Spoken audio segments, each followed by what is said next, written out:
Hello friends. एक बिहारी सब पे भारी परिवार में यूपीएससी सिविल सर्विस एग्जामिनेशन के honest and successful exam based preparation के लिए जो हमने मैराथन क्लास शुरू की है, उसके इकोनॉमिक्स क्लास में मैं आपका वेलकम करता हूँ। Please welcome from the bottom of my heart. आप जानते हैं कि पिछले क्लास में हम लोग हमारा सेकंड चैप्टर फिनिश कर चुके हैं। सेकंड चैप्टर जिसमें हम कुछ इम्पॉर्टेंट इकोनॉमिक टर्म्स पर बात कर रहे थे। अब बारी है कि इस चैप्टर को फिनिश करने के बाद इसी चैप्टर पर जो शुरू में मैंने सिलेबस के साथ आपको कुछ क्वेश्चंस दिए थे जो इससे संबंधित थे, उन्हें सॉल्व करने की। अब हमने पढ़ लिया है, अब ज़रूरी है ये देखना कि जो हमने पढ़ा है वो सही पढ़ा है या नहीं, उसके बेस पर हम क्वेश्चंस को सॉल्व कर पाते हैं कि नहीं। तो मैंने आपको जो यूपीएससी ने पिछले सालों में इस चैप्टर पर क्वेश्चंस पूछे हैं, कुछ ऐसे 2 क्वेश्चंस दिए थे जो यूपीएससी ने पूछे हैं। आइए एक-एक करके उन्हें सॉल्व करने की कोशिश करते हैं। आज एक क्वेश्चन को हम सॉल्व करने की कोशिश करेंगे। पहला क्वेश्चन क्या था? Increase in absolute and per capita real GNP do not connote a higher level of economic development if ये ऑप्शंस। क्वेश्चन क्या कह रहा है कि हमारा जो gross national product, gross national product GNP, आपको याद होगा मैंने बात की थी नेशनल इनकम वाले क्लास में। तो कह रहा है कि एब्सोल्यूट मतलब पूरा का पूरा, एंड पर कैपिटा मतलब एक एक इंसान का जो कंट्रीब्यूशन होता है रियल ग्रॉस नेशनल प्रोडक्ट में, उसमें अगर बढ़ोतरी हो, वो अगर बढ़े, उसमें वो इंक्रीज हो, increase in this do not connote a higher level of economic development. मतलब कि देखिए, absolute and real gross national product, gross national product हमारा दोनों तरह से बढ़ रहा है, लेकिन फिर भी इससे इकोनॉमिक डेवलपमेंट जो है वो हायर लेवल पे नहीं जा रहा है। ये सिंबलाइज नहीं कर पा रहा है, सिग्निफाई नहीं कर पा रहा है क्या? Higher level of economic development. क्यों? ऐसा क्यों है? उसके ऑप्शंस हैं, वो हमें ढूंढने। Industrial output fails to keep pace with agricultural output. कह रहा है कि ऐसा इसलिए है क्योंकि जो हमारी इंडस्ट्री प्रोडक्शन कर रही है वो एग्रीकल्चरल जो प्रोडक्शन है हमारा, एग्रीकल्चरल जो आउटपुट है हमारा, एक ही बात है आउटपुट या प्रोडक्शन। तो इंडस्ट्रियल प्रोडक्शन एग्रीकल्चरल प्रोडक्शन से कम है, उसके साथ तालमेल नहीं बिठा पा रही है, कम हो रही है। आप बताइए, ग्रॉस नेशनल प्रोडक्ट की बात की गई है, मतलब कि जिस जिस माध्यम से एक देश कमाई करेगा, अगर सिंपल भाषा में हम कहें, जिस जिस माध्यम से एक देश कमाई करेगा, हमने बात कर ली है उसकी नेशनल इनकम। तो यहाँ बस इंडस्ट्री और एग्रीकल्चर की बात की जा रही है। क्या हमारी इकोनॉमी में सिर्फ यही दोनों सेक्टर हैं? क्या और कोई सेक्टर नहीं है जिससे कमाई होती है? सबसे बड़ा सेक्टर अगर मैं आपसे पूछूं कि अभी कौन सा है जो सबसे ज़्यादा कमाई करता है देश के लिए? सर्विस सेक्टर, उसकी तो चर्चा ही नहीं है यहाँ पर। तो सिर्फ इन दोनों को बिठाकर कहा जा रहा है कि इंडस्ट्रियल आउटपुट ज़्यादा नहीं हो पा रहा है, इसीलिए जो है हमारा ग्रॉस नेशनल प्रोडक्ट जो है उसमें वो higher level of economic development नहीं दिखा पा रहा है। अगर इंडस्ट्रियल आउटपुट ज़्यादा हो जाता है अगर ऐसा मानते हैं कि इंडस्ट्रियल आउटपुट ज़्यादा हो जाता या एग्रीकल्चरल आउटपुट और इंडस्ट्रियल आउटपुट दोनों बराबर हो जाते, वही कह रहा है कि उसके बराबर नहीं है। अगर बराबर हो जाता तो क्या higher level of economic development हो जाता? अब मान लीजिए कि एग्रीकल्चर आउटपुट अभी जितना हो रहा है, मान लीजिए 5% हो रहा है, वो घट के 2% हो जाए, ठीक है? और इंडस्ट्रियल आउटपुट 2% चल रहा था, तो एग्रीकल्चरल आउटपुट घट के 2% हो जाए। अब तो इंडस्ट्रियल आउटपुट और एग्रीकल्चरल आउटपुट दोनों बराबर हो गए, तो क्या इससे higher level of economic development हमारा हो जाएगा? अब मान लीजिए ये दोनों बराबर हो गए और हमारा सर्विस सेक्टर बिल्कुल ज़ीरो हो गया, तो भी क्या हमारा higher level of economic development हो जाएगा? तो इसकी तो कोई तालमेल ही नहीं बैठ रही है कि सिर्फ ये इंडस्ट्रियल आउटपुट पर जोर दे रहा है, सिर्फ एक पक्ष पर जोर दे रहा है, जबकि ग्रॉस नेशनल प्रोडक्ट जो है हमारा, वो primary sector, secondary sector, tertiary sector, जिसे हम सर्विस सेक्टर भी कहते हैं, इन सब से मिल के बना होता है। और ये एक तरफा बात कर रहा है। अब दूसरा स्टेटमेंट देखिए, agricultural output fails to keep pace with industrial output. उसी का रिवर्स रूप है ये।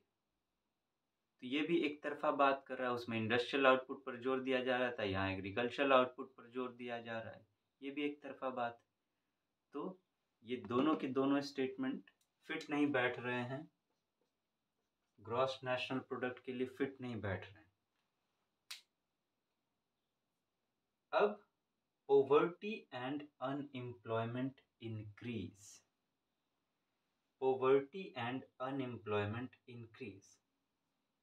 अब देखिए ये क्या कह रहा है कि ग्रॉस नेशनल प्रोडक्ट जो है हमारा वो बढ़ रहा है, वो बढ़ रहा है, लेकिन बढ़ने के बावजूद भी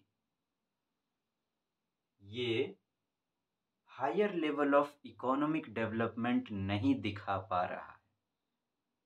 अगर ग्रॉस नेशनल प्रोडक्ट हमारा बढ़ रहा है तो higher level of economic development होना चाहिए, लेकिन ऐसा कह रहा है कि ऐसा नहीं है।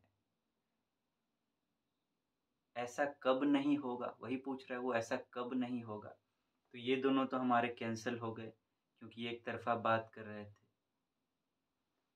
अब यहाँ कह रहा है पोवर्टी एंड अनएम्प्लॉयमेंट इंक्रीज।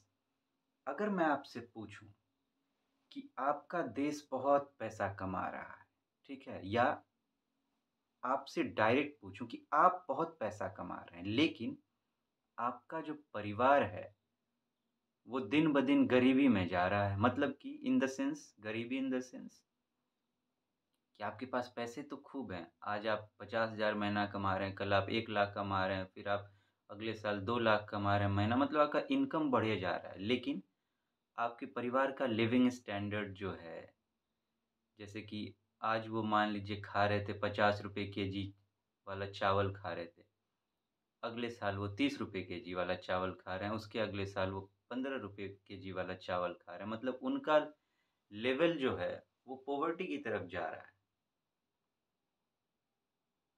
और आप घर में 2 भाई थे, दोनों मिलके कमा रहे थे, दोनों का इनकम बढ़े जा रहा था। अब पता चला बस आप कमा रहे हैं तो खाना तो का स्टैंडर्ड तो घट ही रहा है, साथ में आपका दूसरा भाई का अनएम्प्लॉयमेंट हो गया।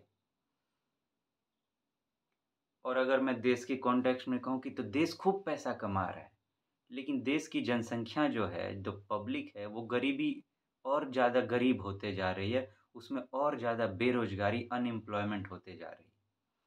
तो क्या आप इसे इकोनॉमिक डेवलपमेंट कहेंगे? कि ग्रॉस नेशनल प्रोडक्ट तो बहुत बढ़ रहा है, बहुत पैसा आ रहा है, लेकिन दूसरे तरफ पॉवर्टी और अनएम्प्लॉयमेंट बढ़ रहा है, तो क्या ये इकोनॉमिक डेवलपमेंट कहलाएगा? तो क्या ये फिट नहीं बैठ रहा? यही तो कह रहा है कि इंक्रीज हो रहा है ग्रॉस नेशनल प्रोडक्ट में एब्सोल्यूट और पर कैपिटल, लेकिन ये higher level of economic development को नहीं दिखा पा रहा है। और ये ऐसा कब होगा? ऐसा तभी होगा जब कि पैसा तो आ रहा है लेकिन तरक्की नहीं हो रहा है, ये गरीबी और अनएम्प्लॉयमेंट बढ़ रहा है। ऐसा कब होता? जब यहाँ दिखाता कि पॉवर्टी एंड अनएम्प्लॉयमेंट डिक्रीज, तब उसके साथ तब क्या होता, ये डू नॉट हट जाता, तब दिखोता कि connote a higher level of economic development. तो ये स्टेटमेंट जो है ये फिट बैठ रहा है। वैसे हम नीचे वाले को भी देख लेते हैं। Imports grow faster than exports. कह रहा है कि हमारा ग्रॉस नेशनल प्रोडक्ट जो है वो बढ़ रहा है, लेकिन उससे higher level of economic development नहीं दिखाया जा पा रहा है। क्यों? क्योंकि हमारा इंपोर्ट ज़्यादा बढ़ रहा है एक्सपोर्ट से। अब देखिए, क्या हमारी पूरी इकोनॉमी सिर्फ इंपोर्ट और एक्सपोर्ट पर डिपेंड करती है? इंपोर्ट एक्सपोर्ट तो एक्सटर्नल सेक्टर का बात है कि हम बाहर से कुछ सामान मंगा रहे हैं और भेज रहे हैं। और हमारे डोमेस्टिक मार्केट का क्या? और अगर इंडिया की बात करें तो हमारा डोमेस्टिक मार्केट ही ज़्यादा है। कोई भी देश डोमेस्टिक मार्केट ज़्यादा बड़ा होता है, बाहर से कम। खासकर इंडिया की बात करें तो ऐसा बिल्कुल है। इंडिया का अपना डोमेस्टिक मार्केट ही बड़ा है और इसमें डोमेस्टिक मार्केट की चर्चा ही नहीं की गई है। ये भी एक तरफा बात कर रहा है, इन दोनों की तरह सिर्फ एक्सटर्नल सेक्टर पर ध्यान दे रहा है।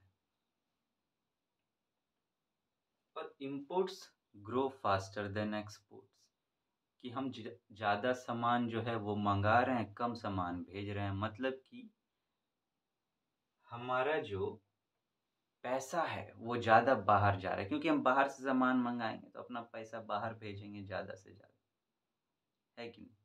तो ये तो उस सेंस में भी हो सकता है कि मान लीजिए हमारे पास बहुत पैसा है तो हम ज़्यादा से ज़्यादा चीज़ें बाहर से मंगा सकते हैं। तो ये तो एक तरफ से इसको पॉजिटिव सेंस में भी हम ले सकते हैं कि हमारे पास बहुत पैसा है तो हम अपना रिसोर्स बचा रहे हैं, बाहर से मंगा लेते हैं, भेजने की हमें ज़रूरत नहीं पड़ रही है उतनी। दोनों सेंस में लिया जा सकता है, लेकिन ये फिर भी सिर्फ एक तरफा बात कर रहा है, एक्सटर्नल सेक्टर पर बात कर रहा है।